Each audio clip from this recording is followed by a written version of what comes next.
حي على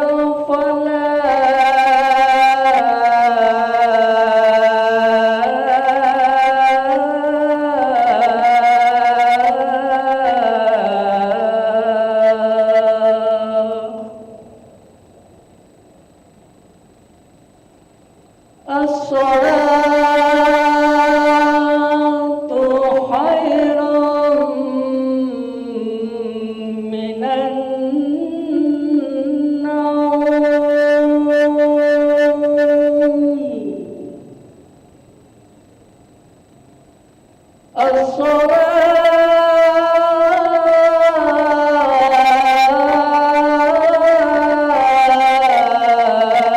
الصلاة خير من النوم.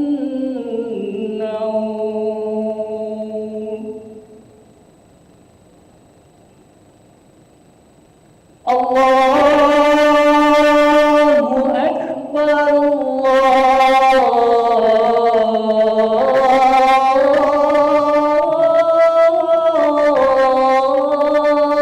الله أكبر.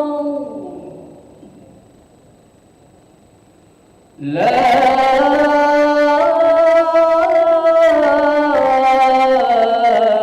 إله إلا الله.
Bismillahirrahmanirrahim. Alhamdulillahi rabbil alamin. Ar-Rahmanir Rahim. Maliki yaumiddin. Iyyaka na'budu wa iyyaka nasta'in. Ihdinas siratal mustaqim. Siratal ladzina an'amta 'alaihim ghairil maghdubi 'alaihim waladdallin.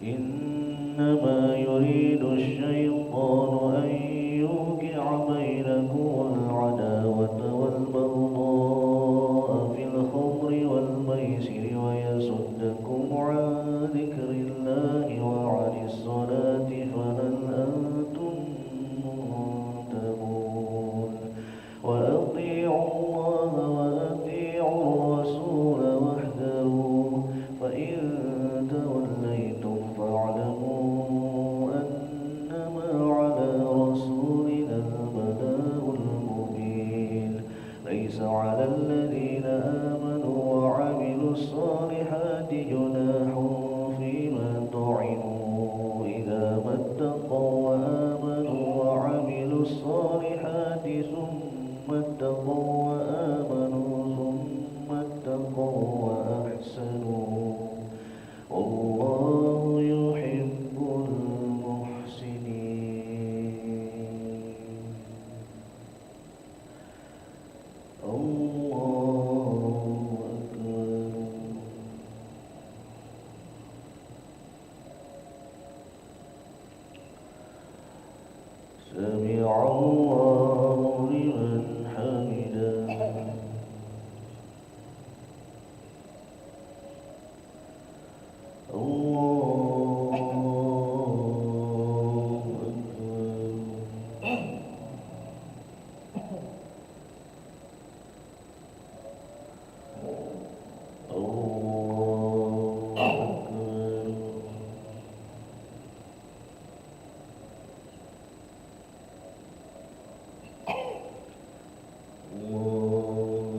الصيد تنالوا أيديكم ورماحكم ليعلم الله من يخافه بالغيب فمن اعتدى بعد ذلك فله عذاب أليم. يا أيها الذين آمنوا لا تقتلوا الصيد وأنتم حرم ومن قتله منكم متعمدا فجزاء مثل ما قتل من النعم يحكم به ذوى عدل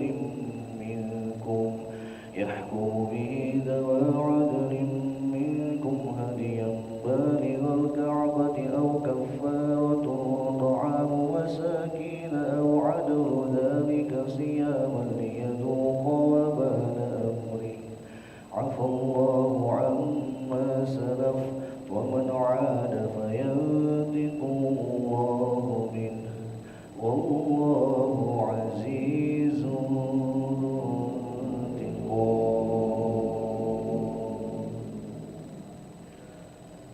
الله أكبر.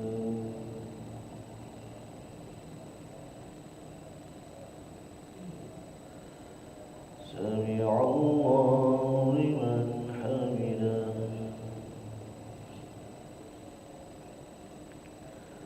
اللهم اهدنا فيمن هديت وعافنا فيمن عافيت وتولنا فيمن توليت وبارك لنا فيما أعطيت وقنا برحمتك شر ما قضيت.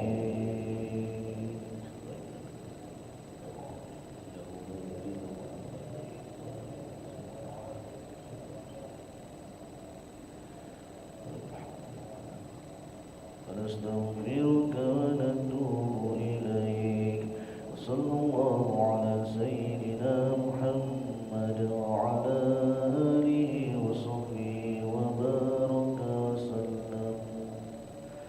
الله أكبر.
السلام عليكم ورحمة الله.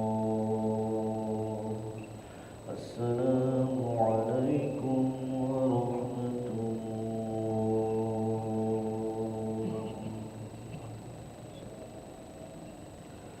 أشهد أن لا إله إلا الله نستغفر الله ونسألك رضاك والجنة ونعوذ بك من سخطك والنار. أشهد أن لا إله إلا الله نستغفر الله ونسألك رضاك والجنة ونعوذ بك من سخطك والنار. أشهد أن لا إله إلا الله نستغفر الله ونسألك رضاك والجنة ونعوذ بك من سخطك والنار. اللهم إنك عفو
الحمد يحيي ويميت وهو على كل شيء قدير لا إله إلا الله وحده لا شريك له له الملك وله الحمد يحيي ويميت وهو على كل شيء قدير اللهم أجرنا من النار اللهم أجرنا من النار اللهم أجرنا من النار اللهم أجرنا من النار اللهم أجرنا من النار اللهم أجرنا من النار اللهم أجرنا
تعبدنا وتمم تقصيرنا يا أرحم الراحمين ربنا هب لنا من أزواجنا وذرياتنا قرة أعين واجعلنا للمتقين إماما رب اجعلنا مقيم الصلاة ومن ذرياتنا ربنا وتقبل دعاء ربنا آتنا في الدنيا حسنة وفي الآخرة حسنة وقنا عذاب النار صلى الله على سيدنا محمد وعلى آله وصحبه وبارك وسلم والحمد لله رب العالمين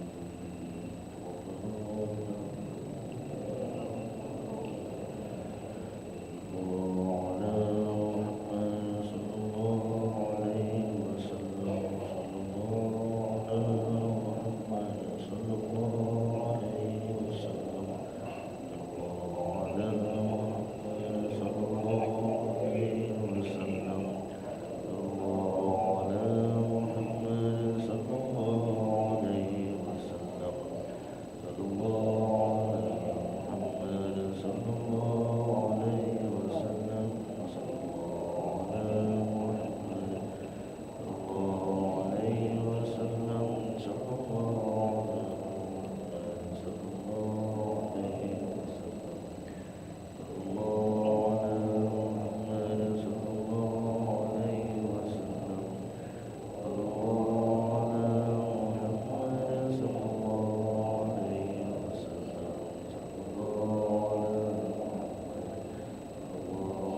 عليه وسلم صلى الله على محمد صلى الله عليه وسلم صلى الله على محمد صلى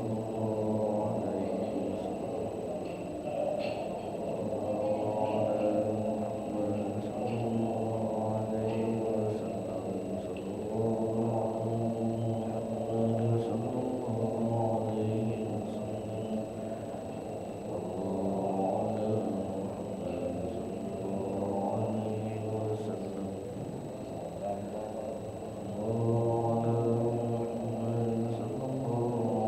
صلى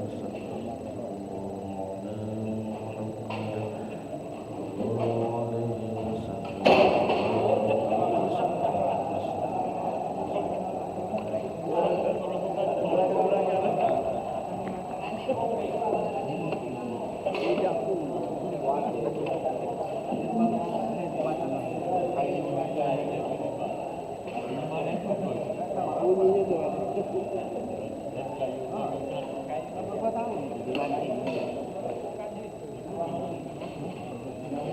محمد صلى الله عليه وسلم صلى الله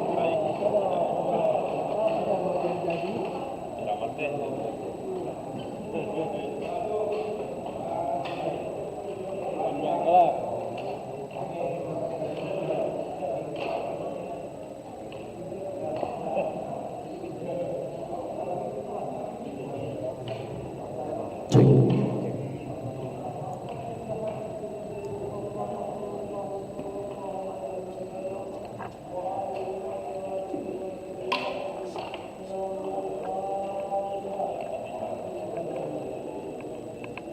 Cek, satu.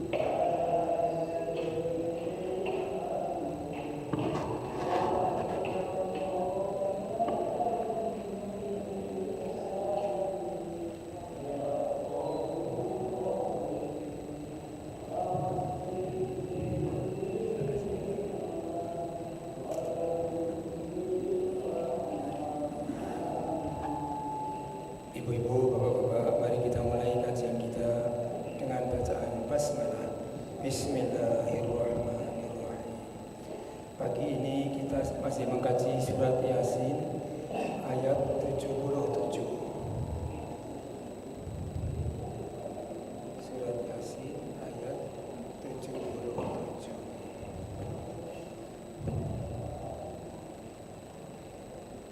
A'udzubillahi minasyaitonirrajim. Bismillahirrahmanirrahim. Alhamdulillahi rabbil alamin. Asyhadu an la ilaha illallah wahdahu la syarika lah wa asyhadu anna Muhammadan abduhu wa rasuluh la nabiyya ba'dah.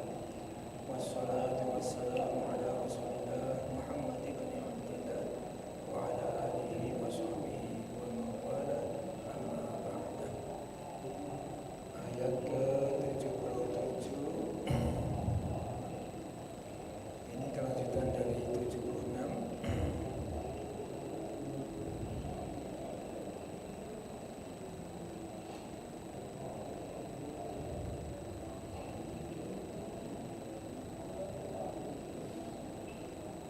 Ayat 76 ini Allah berfirman, A'udzubillahi minasyaitonirrajim.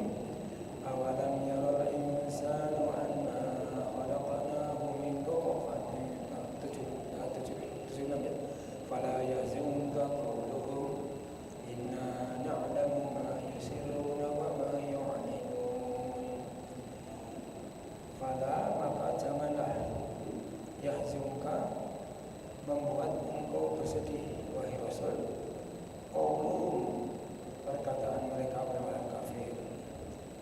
Apapun yang dikatakan orang kafir, jangan membuat kau menjadi sedih ya Rasul.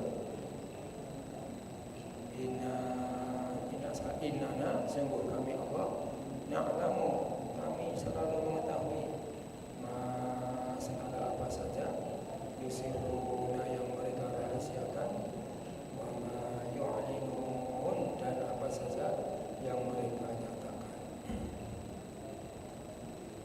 Nah, ini kemarin sudah kita bahas.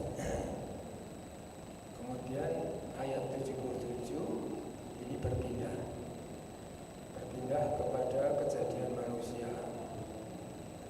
Awalam yaral insanu anna khalaqnahu min nutfatin fa idza huwa khasimun mubin.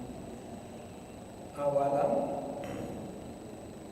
tidakkah, yaral insan, manusia memperhatikan, manusia melihat, anna, sungguh kami Allah, ini asalnya annana, sungguh kami Allah, khalaqnahu, kami Allah telah menciptakan hu, dia manusia, min nutfah, dari nutfah, dari sperma,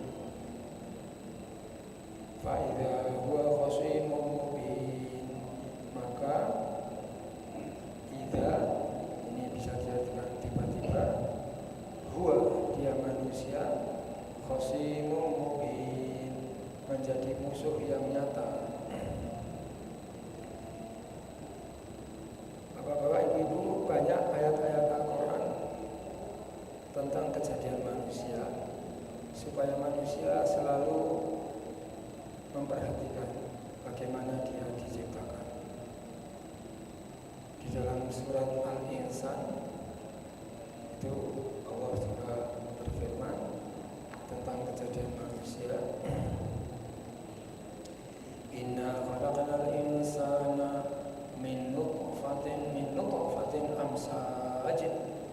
Inna, sungguh kami Allah, khalaqna, kami Allah telah menciptakan al-insan, manusia, min nutfah, dari sperma, amsaj, yang bercampur dengan ovum, telur wanita, yang menjadikan sperma Allah, yang menjadikan telur juga Allah, yang mempertemukan juga Allah. Semuanya Allah. Dalam bahasa kedokteran ini pertemuan sperma dan telur tadi disebut konsepsi. Kemudian setelah dipertemukan, Allah memproses secara cepat sekali, dikembangkan oleh Allah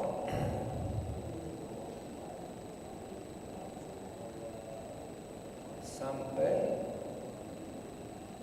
120 hari. Kemudian setelah 120 hari Allah meniupkan roh. Nah, lalu jadi khalqan akhar, makhluk yang lain dari janin, lalu mulai ada roh.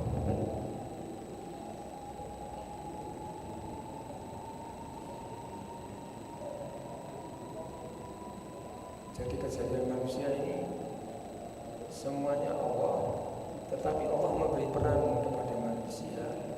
Maka di sini Allah memakai kata ganti, memakai pronom dhamir nahnu, kita, kami, kita, Allah dan manusia. Manusia diberi peran untuk menikah dan berkumpul suami istri.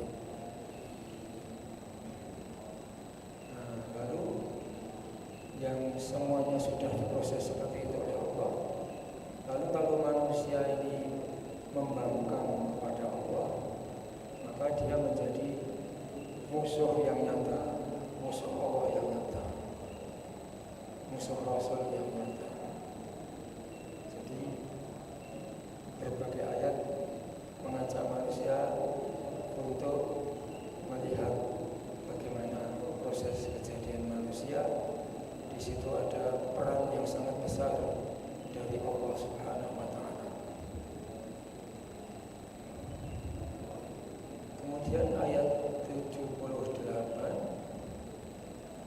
wa daraba lana mathalan wa nasiya khalqah qala man yuhyil 'idhama wa hiya ramim. Wa daraba, ini kalau arti kata asli daraba ini memukul. Tetapi kalau dilihat dalam kamus bahasa Arab namanya Lisanul Arab, kata doroba ini artinya ada banyak sekali, sekitar 20 arti. Nah, arti di sini doroba di sini membuat, membuat. Di dalam ayat yang tentang hubungan suami istri di surah An-Nisa itu ada namanya nusus. Nusus itu istri yang membangkang kepada suami. Itu ada pertama dinasehati, kemudian yang kedua pisah ranjang, kemudian yang ketiga itu ada batrik. Tetapi dalam kehidupan Rasul itu tidak pernah bukan pukul fisik-fisik. Di situ mesti artinya bukan pukul fisik. Jadi kalau kita baca, ya, kalau kita baca terjemah Departemen Agama, pukullah dia. Itu jadi KDRT. Kekerasan dalam rumah tangga. Rasul itu seluruh perintah-perintah sudah beliau laksanakan, seluruh larangan sudah beliau tinggalkan. Rasul itu makhluk Quran hidup, tapi Rasul tidak pernah sepanjang hidupnya memukul fisik istri. Nah, jadi berarti di situ bukan memukul fisik. Hanya dalam kehidupan Rasul, setelah Rasul diperintahkan untuk menikah dengan berbagai istri itu, setelah Khadijah masa wafat, Rasul diperintahkan Allah untuk menikah lagi. Itu sebenarnya perkawinan dakwah. Rasul pernah sebulan tidak menggilir istri. Sebulan tidak menggilir istri, tidak digilir seadil. Satu bulan itu tidak menggilir istri. Karena waktu itu istri-istri itu menuntut kepada Rasul soal materi. Lalu ini menjadi asbabun nuzul turunnya surat Ahzab. Surat Ahzab, Allah memerintahkan, katakan ya Rasul kepada istri-istrimu, kalau kamu memang masih tetap pada tuntutan, maka akan bercerai secara baik-baik.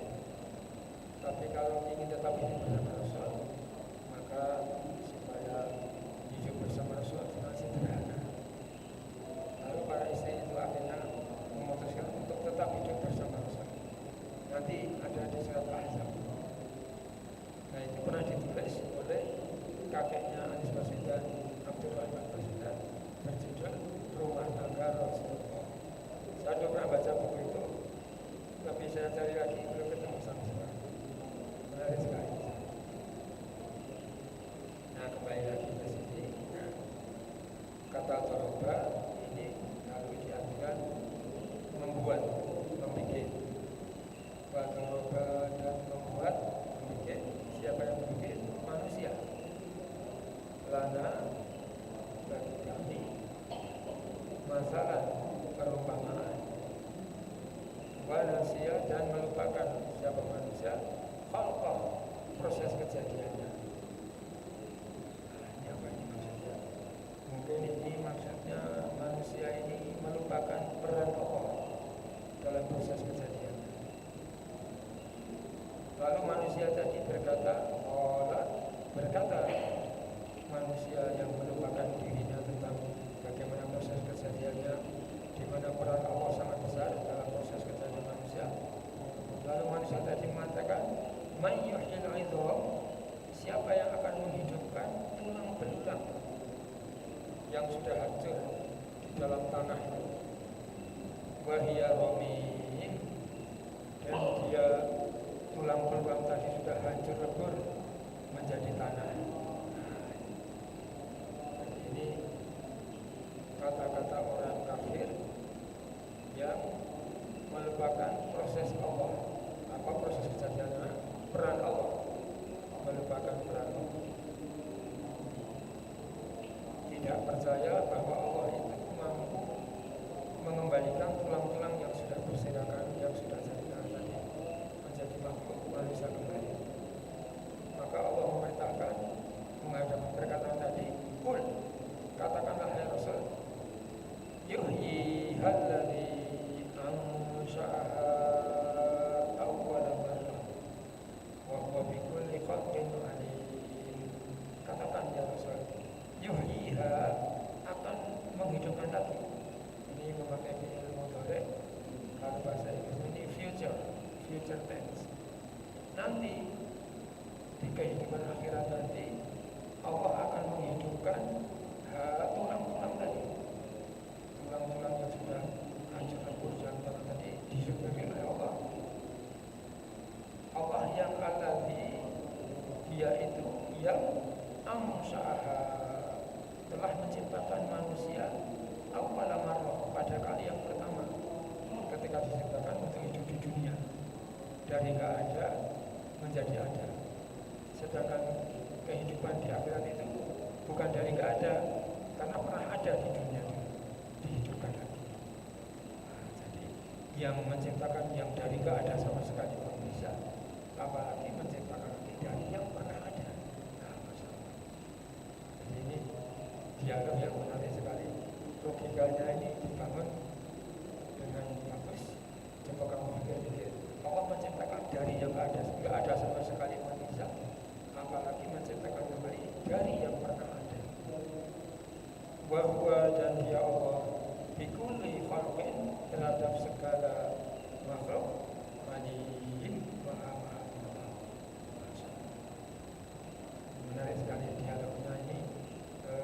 Logikanya dibangun dengan sangat bagus. Manusia diajak berpikir. Jadi ayat 79, "Qul," katakan ya Rasul, "Yuhyi alladzi ansha'aha awwala marrah," yang akan menghidupkan tulang-tulang yang sudah berserakan tadi, yang sudah hancur tadi, itu Allah. Alladzi yang ansha'aha, Allah telah menciptakannya awwala marrah, dari kali yang pertama ketika hidup di dunia. Wa huwa bikulli khalqin alim, dan dia Allah Maha mengetahui terhadap semua makhluknya. Lalu ini berpindah, manusia diajak berpikir tentang kejadian api. Api itu dalam kehidupan bersama ini belum ada ya. Kita di sini ada api. Lalu bagaimana api menjadi ada? Ini dulu teknologi waktu itu, api itu dari kayu yang dijemur, setelah kering terus digosok-gosokkan, terus panas terus timbul api. Ini teknologi waktu itu. Kemudian bapak-bapak ibu kalau pegang kaca lensa. Ada titik api kita taruh di sinar matahari. Kaca lensa tadi mengumpulkan api menjadi satu titik api. Coba tangan kita pasang di tempat panas banget. Karena api panasnya matahari dikumpulkan oleh lensa. Nah, jadi teknologi membikin api ini lalu berikutnya ada korek api yang ada pentolnya, korek jazz lalu dibuat api. Nah sekarang api ini sangat mudah sekali, tinggal beli korek api, dibuka kerannya, ada gas LPG nya, seret langsung berapi. Nah, jadi api ini dari nggak ada menjadi ada. Api dari mana? Nah, maka di sinilah Allah mengajak manusia berdialog tentang kejadian api. Yang Allah yang ja'ala menjadikan, kalau khalaqa ini menjadikan sesuatu dari yang enggak ada lalu menjadi ada. Kalau ja'ala ini menjadikan sesuatu tapi ada bahannya. Ada bahannya.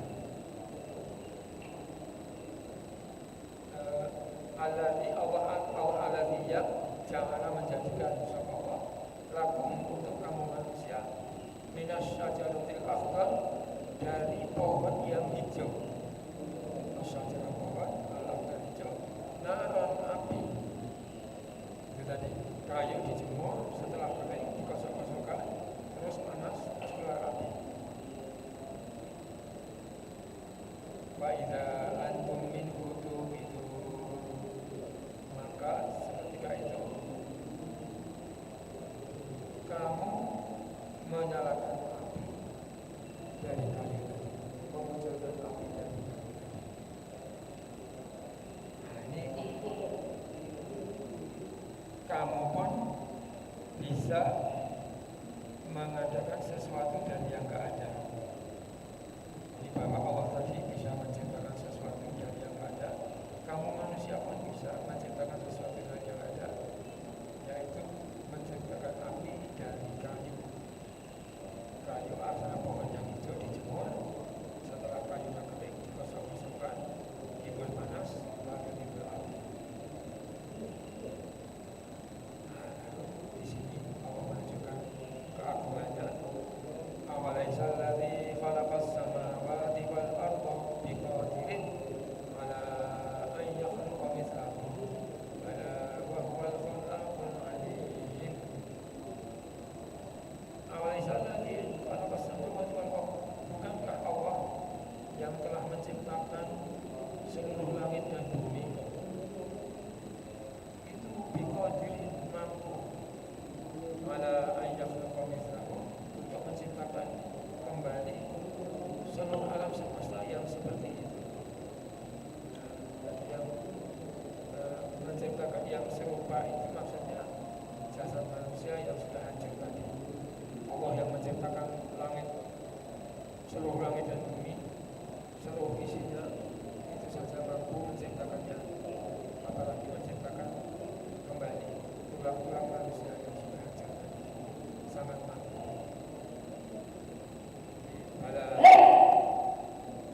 Pada ini untuk menjawabkan awal Aisyah tadi, bahwa Allah itu benar-benar sangat mampu, bahwa Dia Allah Maha Mencipta, Al-Alim Maha Mengetahui.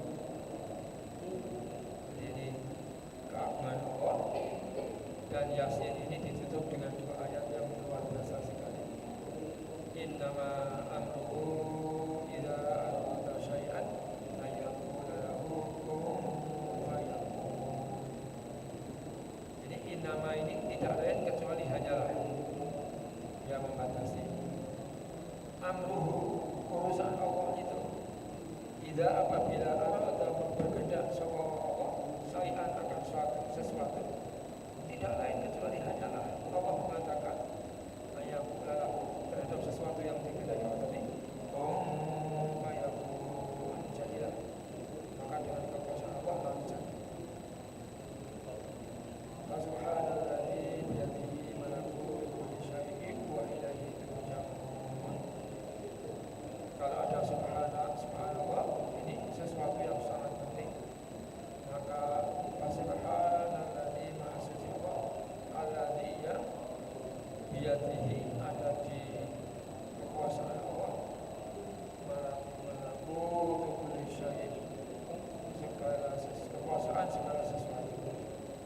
segala sesuatu itu dalam kendali Allah, dalam kekuasaan Allah.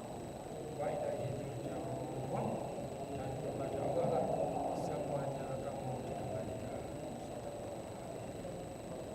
Ya, habis ya jika kita pelajari hari ini ya. Jadi ini luar biasa sekali, luar biasa ini. Di ujung ini adalah ayat tentang kekuasaan Allah, semuanya dikendalikan oleh Allah Subhanahu wa taala. Bapak-bapak, ibu-ibu, silakan dari dan untuk kita Prof. Edi Armanto memulai. Ya, ini sekedar mancing saja. Jadi ibu dan bapak sekalian, saya bertanya kepada Ustadz besar lah ya, jadi orang yang paham soal bahasa Arab, kemudian paham tentang Al-Quran.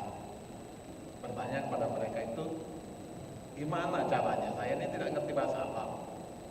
Kemudian memahami Al-Quran ini bahasa Arab. Nah, terus dia jawabnya begini, itu tidak masalah katanya. Pengetahuan tentang bahasa Arab itu adalah pengetahuan dasar. Hanya apabila Anda sudah memiliki suatu pengetahuan lain, dari situ Anda bisa masuk. Nah, ilustrasi seperti ini.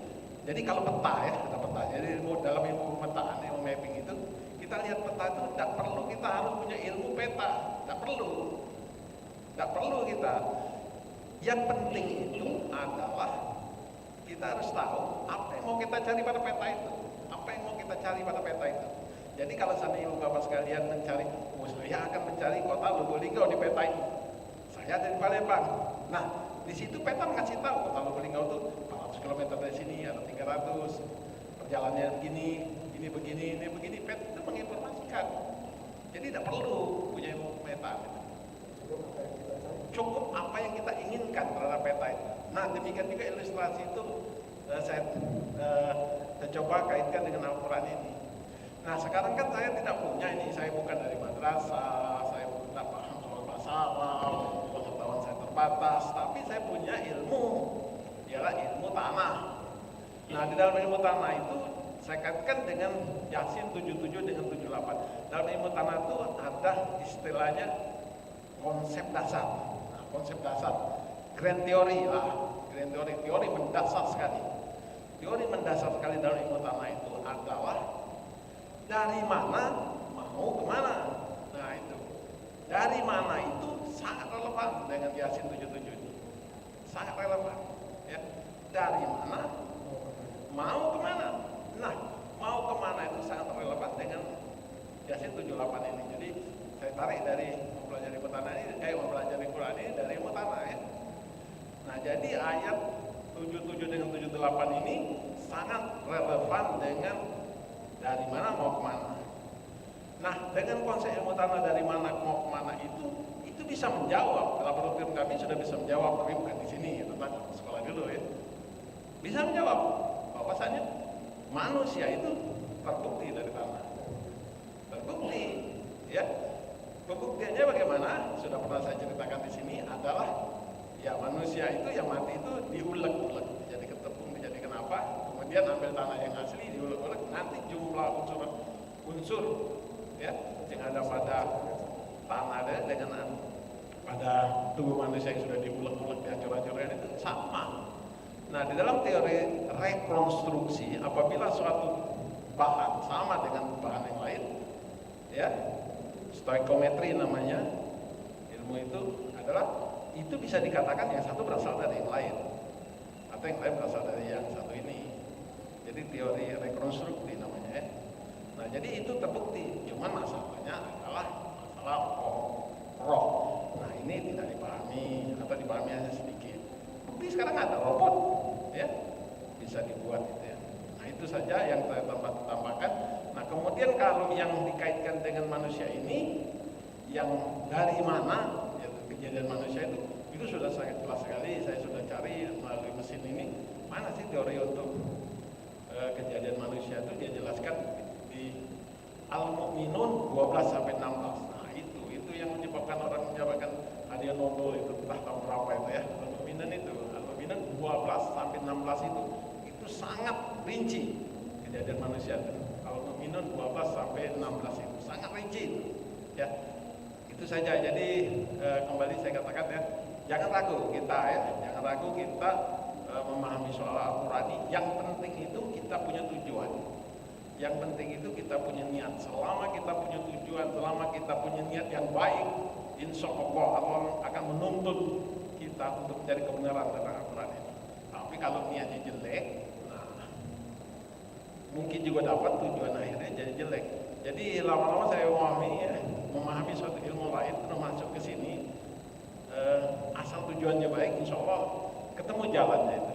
Ya, itu yang saya contohkan tadi dalam ilmu tanah. Ternyata apa yang kita pelajari bertahun-tahun dengan konsep dari mana mau kemana itu sangat relevan, dan saya baru nemukan di sini. Sangat surat yang mendukung itu konsep. Berpuluh tahun saya belajar dari mana mau kemana, dari mana mau kemana, dari mana mau kemana. Tiap hari kita bertanya, Mang, nak kemana Mang? Nah, tiap hari. Tapi pertanyaan dari mananya itu lupa kita. Jadi menimbulkan sifat sombong, kurang hati-hati. Nah, itu dampaknya ya. Jadi dampak dari kalau kita tidak tahu kita dari mana, ya muncullah sombong, hidup ya berhati-hati, tidak memikirkan akhirat dan tidak mengadakan persiapan untuk mati dan segala macam dampaknya karena tidak menanya dari mananya itu. Cuman mau kemana itu tiap hari kita tanyakan kepada teman kita sendiri, saudara kita sendiri, family kita sendiri. Nah itu saja. Terima kasih. Terima kasih Pak, luar biasa sekali. Jadi ini kerangka ya, kerangka bagaimana memahami Al-Quran. Walaupun kita orang Indonesia, mungkin kurang paham bahasa Arab, tetap masih bisa. Bahkan Cak Nun itu sering mengatakan, sopir becak ya berhak memahami Quran. Jangan, kan Quran hudan linnas, petunjuk bagi seluruh manusia. Semua manusia bisa mengambil petunjuk dari Quran, siapapun. Kata dia sudah memberikan kuncinya. Pokoknya kita nyari apa, nanti akan ada biasa. Ya, apa yang kita cari? Ya saya beta tadi ya, mau ke mana? Semua bisa. Nah, pemahaman Quran itu luar biasa sekali. Ada pemahaman yang tingkat awal, tingkat tengah, tingkat tinggi, bahkan sampai ke balik ayat. Jadi bapak-bapak ibu terus saja. Tadi manusia itu Kenapa sih harus ikut program wakaf Quran untuk santri? Ini adalah Al-Quran khusus hafalan hasil wakaf dari Pak.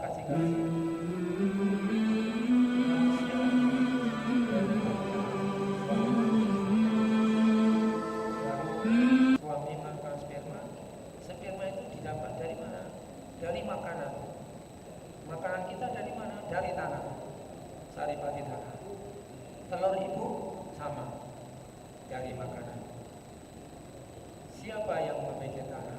Siapa yang membuat tanaman di tanah? Siapa yang memproses sehingga saripati tanah tadi ada pada suami, ada pada telur? Semuanya Allah Subhanahu wa Ta'ala. Yang membuat tanah Allah, yang membuat tanaman-tanaman, buah-buahan, sayur-sayuran, padi, jagung, kacang. Ya sayurnya ada kangkung, ada bayam, ada sawi, macam-macam. Ada labu siam, ada segala macam dimakan manusia.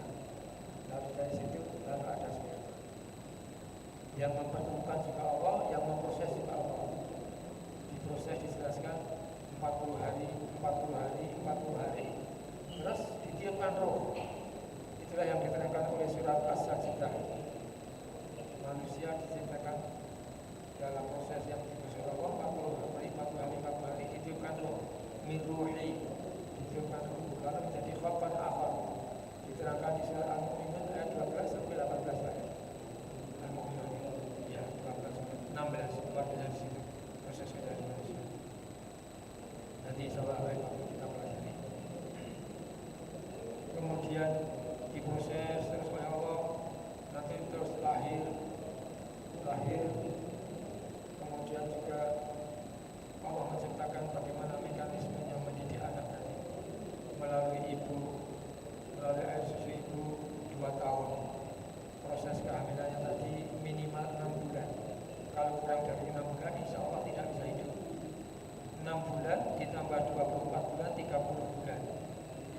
diterangkan di dalam surat Al-A'raf.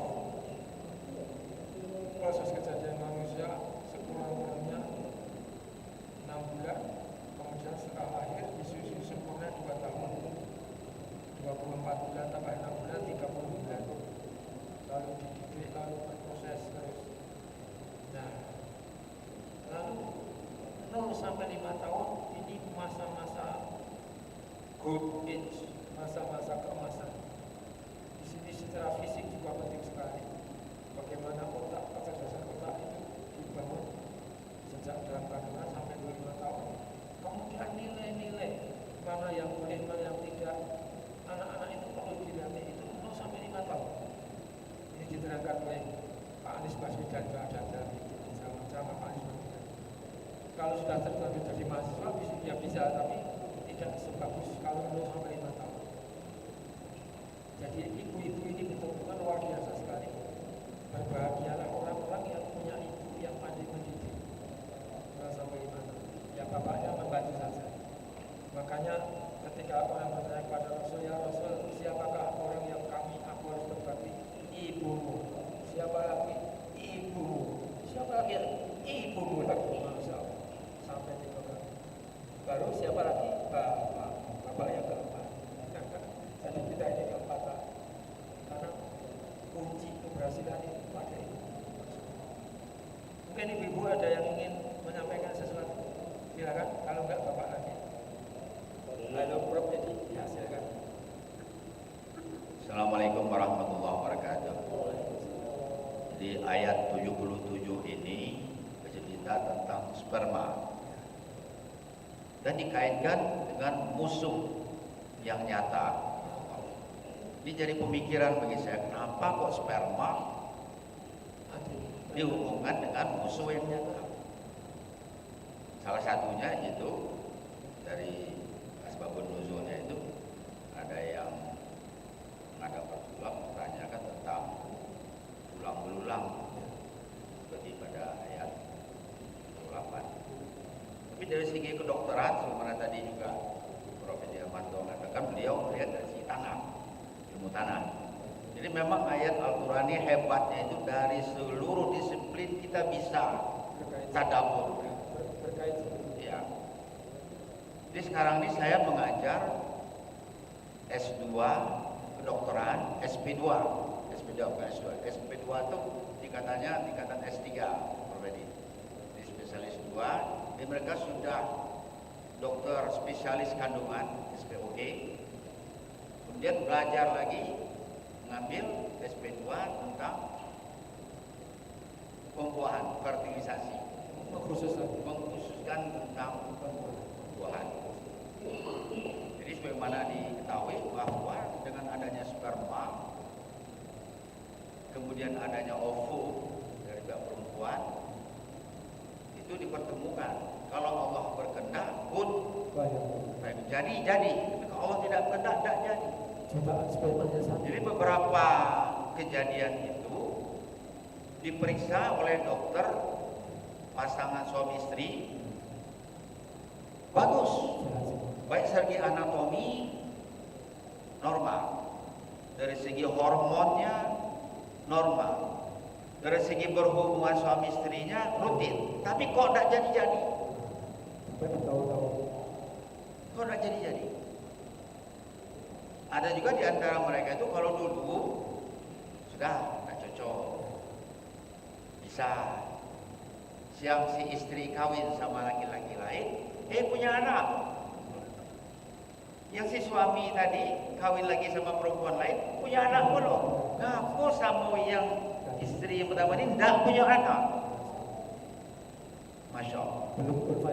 Nah, ternyata penelitian kedokteran ada sebahagiannya yang si istri tadi membuat zat anti terhadap sperma suaminya. Bisa diperiksa sekarang. Jadi kalau ada pasangan yang diperiksa oleh kandungan dari dua-dua normal, diperiksa, ternyata dia menghasilkan zat antibodi terhadap sperma istrinya. Sehingga sperma istri suaminya tadi dihancurkan terus. Syukur-syukurlah kita ini yang Allah dikasih anak, sperma kita tidak dihancurkan oleh istri. Ada juga kasus yang kedua itu, sperma suami ini diperiksa tidak paten, istilahnya itu. Mungkin jumlahnya kurang. Saudara kita ketahui bahwa satu tetes sperma itu berisi jutaan, satu tetes mani berisi jutaan sperma. Hanya satu yang berhasil membuahi telur. Nah, tetapi walaupun jutaan sperma tadi ada yang jumlahnya dikit dan jumlahnya sedikit, gerakannya juga pelan, motilitasnya pelan. Tidak terjadi juga pembuahan. Diperiksa oleh para ahli, ternyata si bapak ini dia sendiri menghasilkan zat anti terhadap spermanya sendiri. Itu masuk autoimun. Jadi memang bidang kajian saya diminta untuk ajar SP2 bidang fertilisasi tadi. Jadi dia sendiri membuat antibodi terhadap spermanya. Kemudian sekarang ini juga berkembang bayi tabung, makanya bapak ibu sudah ini. Dan di Palembang ini sudah. Jadi yang SP2 tadi disiapkan, ahli kandungan tadi sekolah lagi itu disiapkan untuk program bayi tabung untuk mengatasi problem seperti tadi, baik yang seperti yang pertama tadi, si istri membuat zat anti terhadap sperma suaminya, baik si suami membuat sendiri antibodi terhadap spermanya sendiri. Karena sudah bisa diobati. Ada yang berhasil, ada juga yang tidak berhasil, balik-balik kun berikut lagi. Nah, sebagian tidak berhasil. Nah, ini yang hati-hati ini. Kalau di luar negeri tidak berkaidah Islam, sperma suaminya jelek, ada donor sperma dari lanang lain. Nah, ini hubungannya dengan tadi ngapo dia kok ujung ayat tadi apa namanya? Musuh yang nyata. Musuh yang nyata bagi Allah. Nah, ini dari aspek kedokteran ini dijawab. Jelas itu sperma dari lanang lain haram hukumnya. Nasabnya tidak jelas nanti. Di samping memasukkan sperma orang lain ke rahim si istri, dia sudah zina ya. Walaupun bukan alat kelamin, itu secara medis itu sudah zina. Walaupun alat kelamin orang lain yang punya sperma itu tidak masuk ke kelamin perempuan, tapi ini sperma orang bukan suaminya masuk ke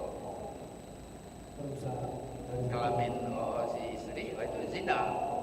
Itu dari segi kedokteran itu haram hukumnya. Dan juga banyak ulama sudah tidak membolehkan, seluruh dunia ulama masih ulama macam. Jadi ini musuh yang nyata tadi. Tapi kalau di Indonesia, tidak, memang betul dari suaminya. Jadi diobatin yang sperma yang tadi yang jumlahnya kurang atau geraknya kurang, karena terbentuk antibodi terhadap spermanya sendiri, yang autoimun itu diobati pakai obat autoimun, kata. Ada juga yang si ibu kasus yang ketiga itu hamil tapi keguguran berkali-kali. Ya, dia malah sudah pernah 6 kali keguguran, tidak dapat juga. Kawin sudah 15 tahun, hamil ada. Jadi berhasil ini pembuahan. Tapi gugur terus, balik-balik itulah. Walaupun sudah jadi, sudah tertanam, sekarang beberapa minggu baru pas balik-balik. Allah punya kuasa. Walaupun nanti dokter sudah menjaga, dikasih nutrisi, dikasih vitamin ini, vitamin ini, kalau nak tidak jadi itu tidak jadi. Ternyata setelah diperiksa, ternyata si istri ini ada penyakit. Dia membentuk antibodi terhadap janin dia. Walaupun sudah terjadi konsepsi pembuahan tadi, tapi dia membentuk anti, itu autoimun. Jadi mereka seperti pasien lupus gitu, itu membentuk antibodi terhadap janin tadi, dihancurkan. Tak dianggapnya asing itu. Janin itu kan berasal dari sperma orang lain. Jadi bagi si ibu itu dianggap asing. Jadi bayi yang dalam kandungnya itu sebenarnya benda asing bagi si ibu. Maka bersyukurlah kita yang normal, ibu yang normal, Allah sedemikian rupa mengkaruniai kita sistem imun. Kalau ibu itu hamil, tidak dihancurkan embrionya itu, dilindungi oleh Allah. Balik pun kayak pun lagi. Ya, itu kalau tinjau kasih kedokteran. Masya Allah. Demikian, terima kasih. Assalamualaikum warahmatullahi wabarakatuh. Terima kasih Pak. Sebentar Pak, ya sebentar. Nanti ada ayat Bapak-bapak Ibu, ayat Al-Quran yang mengatakan bahwa innama yakhsyallah min ibadil ulama. Nah, yang betul-betul akan takut kepada Allah di antara hamba-hamba itu ada para ulama. Ulama itu orang yang punya ilmu. Semua hal ada ilmu tentang proses kejadian manusia. Ilmu tentang semua hal ada ilmu. Dan orang-orang yang punya ilmu ini nanti kalau mendapat hidayah Allah akan menjadi orang yang sangat takut kepada Allah. Karena ujungnya semuanya Allah tadi, ujung pun. Nah itu kalau tidak dapat hidayah jadi sombong, merasa jadi musuh Allah. Tapi kalau mendapat hidayah Allah tambah yakin bahwa semuanya itu pun fayakun. Jadi ternyata proses kejadian manusia itu sangat-sangat unik. Kita hanya melihat orang kalau sudah menikah nanti setahun lagi menuju itu ya. Tapi di balik itu, Masya Allah, tadi kita diceritakan bagaimana proses kejadian manusia luar biasa. Ada yang sudah konsepsi, sudah berjalan, ternyata oleh dirinya oleh agak berat sih. Sungguh keluar disuruh bahkan ada sampai 6 kali baru. Ya sudah 6 bulan sudah. Nah, makanya kalau lahir sama itu lalu sudah dengan cara kalau itu, nah itu harus ditindak, dipotong, dinilai masalah aku Pak Idris, yuk cucuk nama sebagai syukur, ada syukur sudah ditolong oleh Allah seperti itu. Tadi Pak jawab, Ustaz, ya silakan.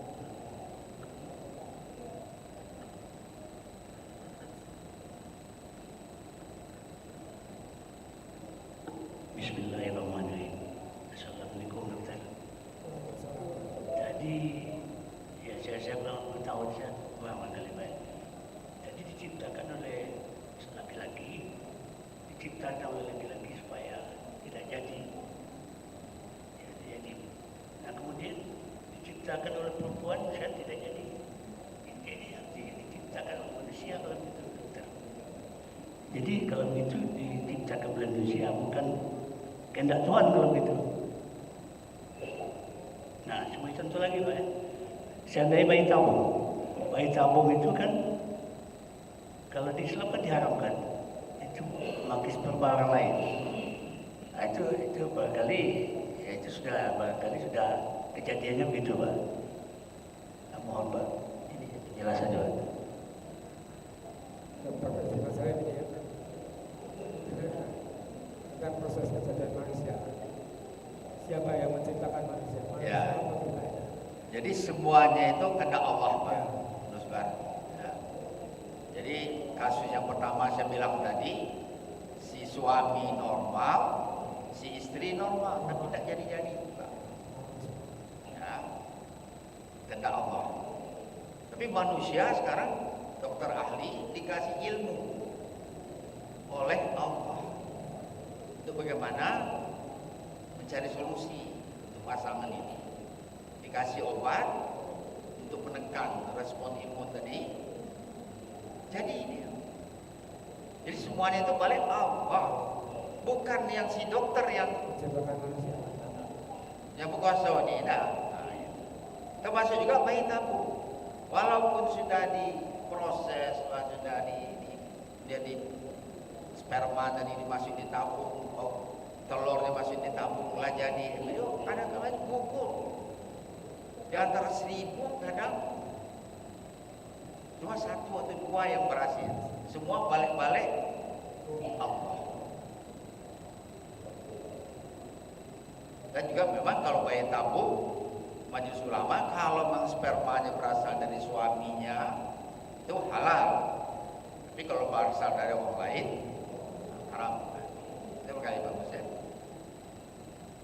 Terima kasih Pak. Ada Pak Ustadz Sudianjaya bisa menambahkan tentang Yasin ini.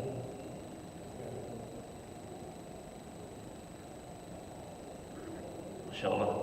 Assalamualaikum warahmatullahi wabarakatuh. Waalaikumsalam. Jazakumullah Prof ilmunya. Jadi memang menarik proses kejadian manusia ini. Bahkan Allah sudah menyatakan bahwasanya manusia adalah penciptaan Allah yang paling sempurna. Laqad khalaqnal insana fi ahsani taqwim. Sebaik-baik itu ya manusia. Bahkan mungkin Profesor Etiman Salim juga sangat paham. Salah satu yang paling rumit dalam penciptaan tubuh manusia, organ tubuh manusia ini adalah jemari, tangan kita.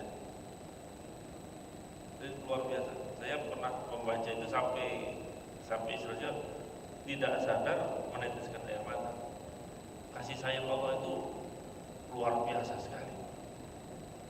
Sampai kita menjadi penentang Allah itu pun Allah masih sayang dengan kita. Sangat-sangat sayang sekali.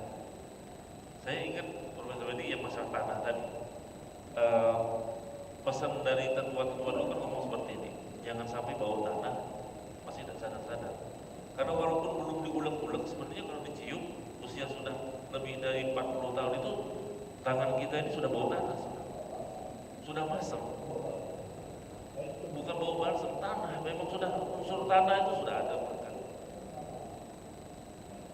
Sudah perlu diulang-ulang. Kalau diulang itu prosesnya sudah persamaan unsur dengan unsur tanah, nyawanya sama. Jadi masya Allah, kalau ya benar kata Allah itu, kalau kata para mufassir terdahulu, kalau ada sesuatu yang salah dengan ilmu pengetahuan, berarti dia tidak sesuai dengan Al-Quran. Harus dicari lagi standar. Maka memang Allah menantang terus tentang proses apapun yang terjadi di dunia ini.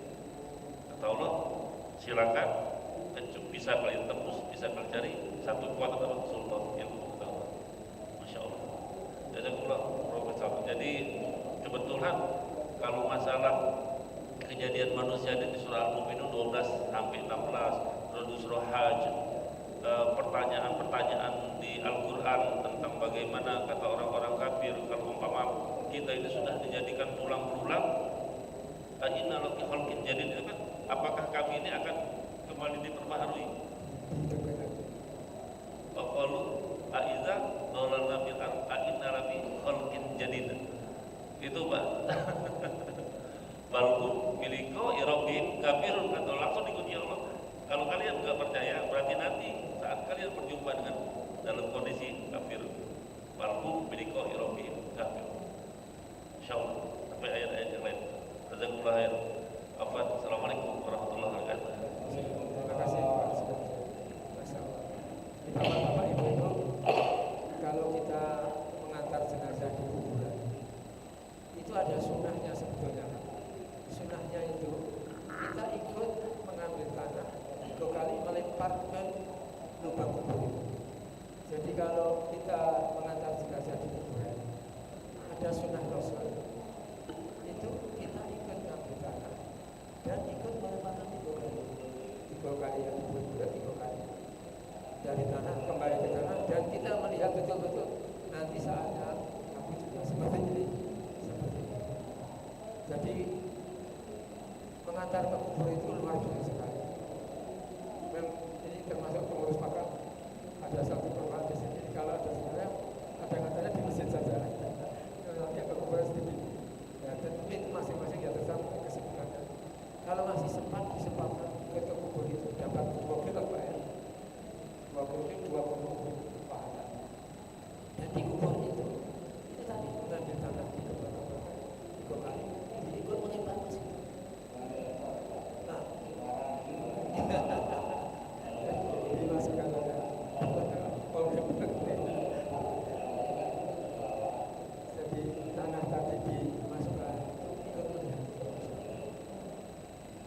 Mungkin siapa ini Pak Haji Jananto atau Pak Joko? Mungkin waktunya sudah beres. Pak tambahin kalau ada. Ya. Assalamualaikum warahmatullahi wabarakatuh. Waalaikumsalam.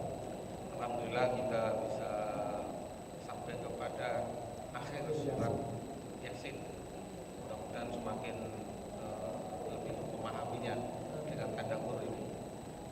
Di sini surat Yasin ayat 78. Wa daraba lana masalah. Jadi ada orang yang membuat perumpamaan kepada Allah ini. Perumpamaan kalau di dalam terjemahan sini disebutkan siapa orang itu buat doroba berarti kan domirnya gua ya Bapak Dr. Burhan gua dia itu siapa? Di sini disebutkan As bin Wail. Kalau di dalam kitab Asbabun Nuzul Imam Sayyidi disebutkan itu Ubay bin Khalaf. Ubay bin Khalaf ini datang kepada Rasulullah dan Ubay ini dikatakan wan nasiya khalqahu, dia itu lupa dengan kejadiannya. Ngomongnya gini nih, qala mayyuhyil izam, siapa yang mampu menghidupkan tulang ini? Wahya romim, sedangkan tulangnya sudah hancur nih, sudah hancur nih. Nah, Rasulullah diberitahu ya, mendapatkan wahyu, kul katakanlah wahai Muhammad, yuhyihal ladzi, sesungguhnya Allah itu akan menghidupkan alladzi ansha'aha, yang menciptakan roming tadi ya, awala maroh, seperti penciptaan awal. Nah ini ceritanya begitu ini asbabun nuzulnya ini.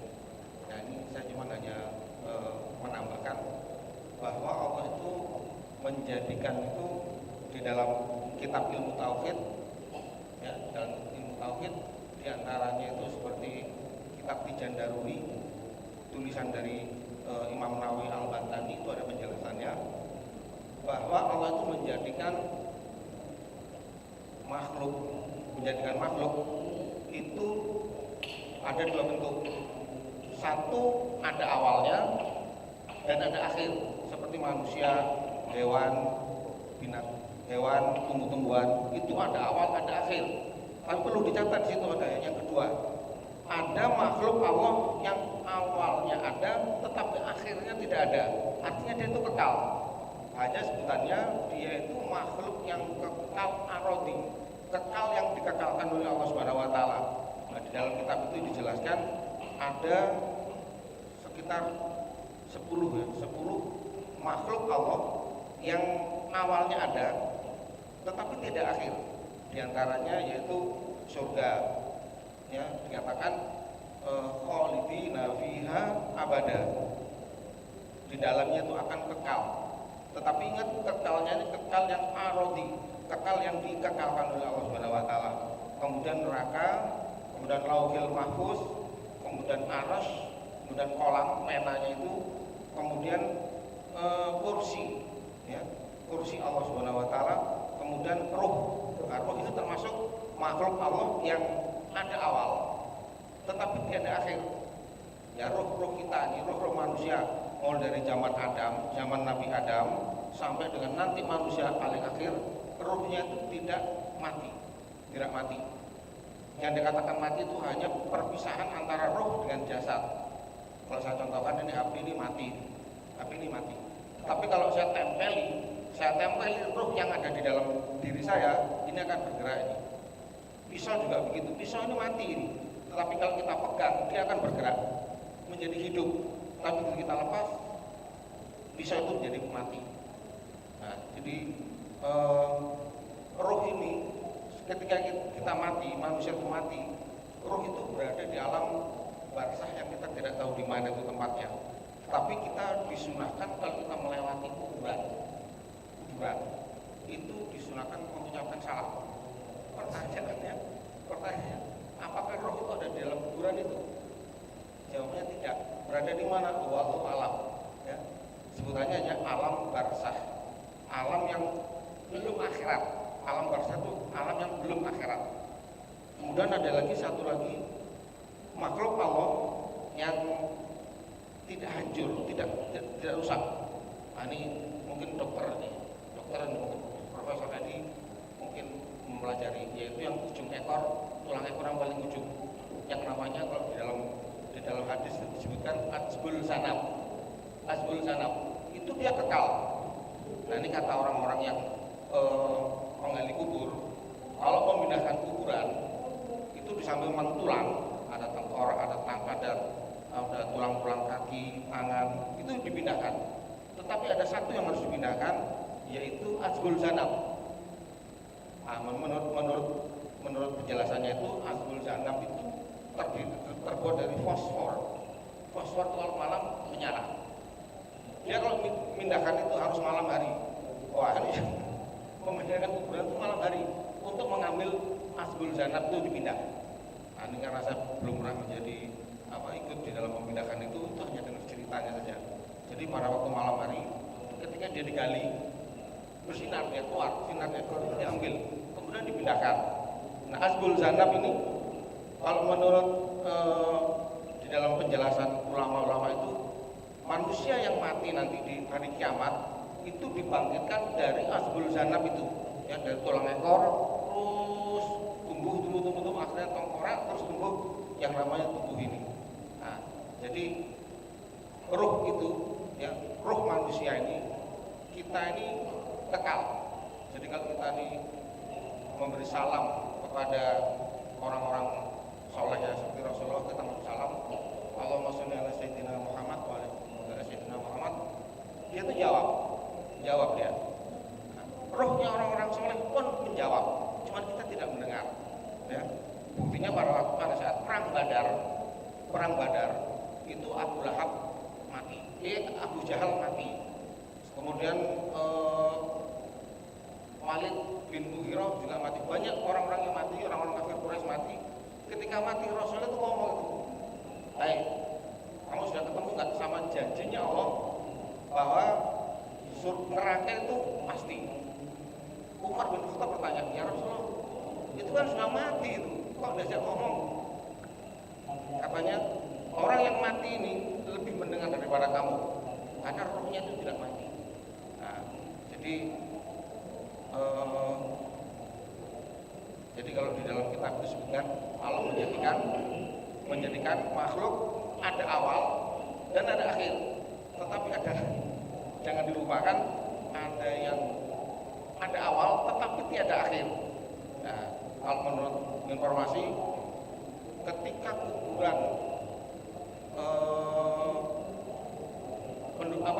sahabat-sahabat Nabi di dalam perang Badar dipindahkan itu, ya itu katanya tubuhnya masih utuh dan darahnya itu berbau wangi. Nah ini ya berbau wangi.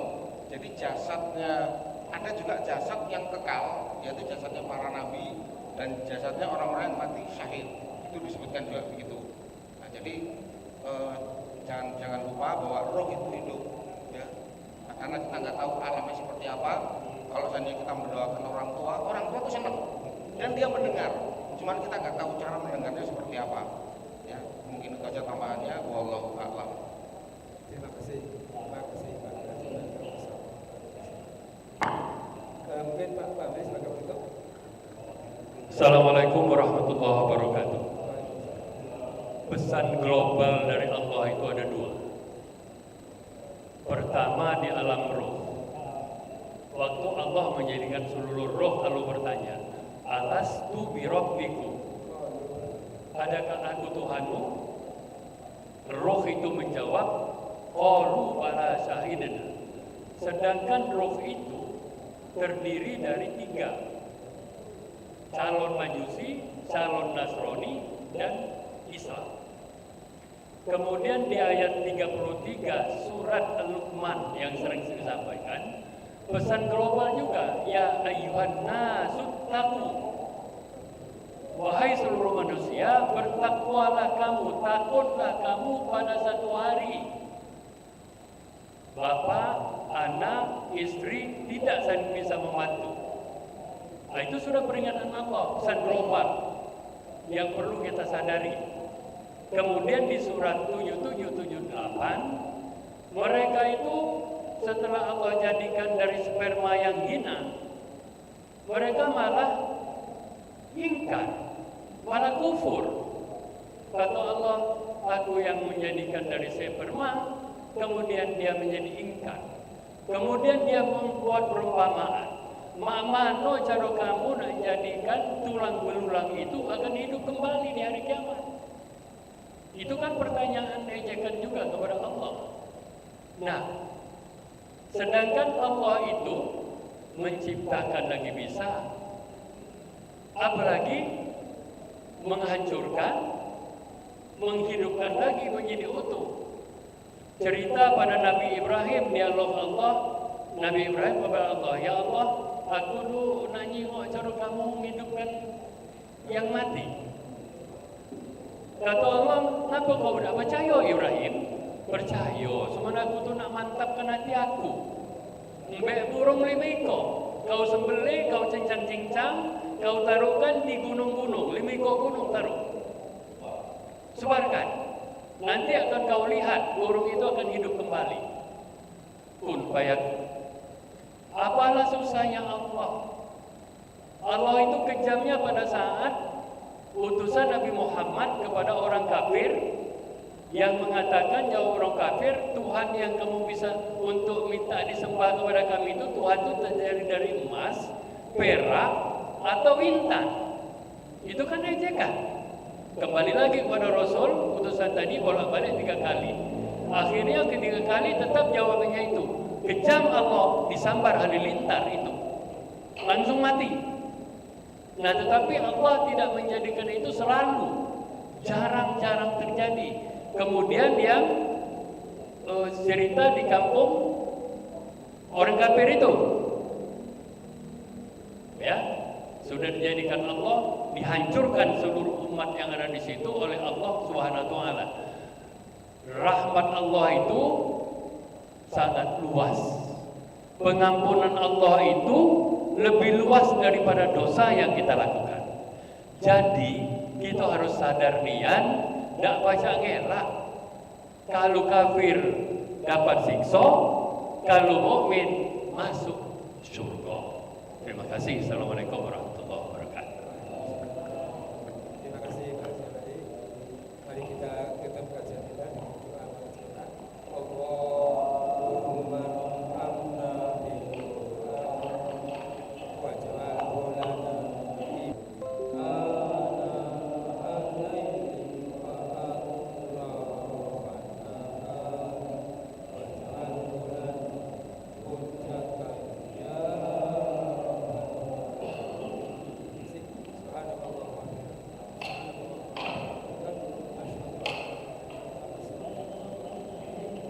Assalamualaikum.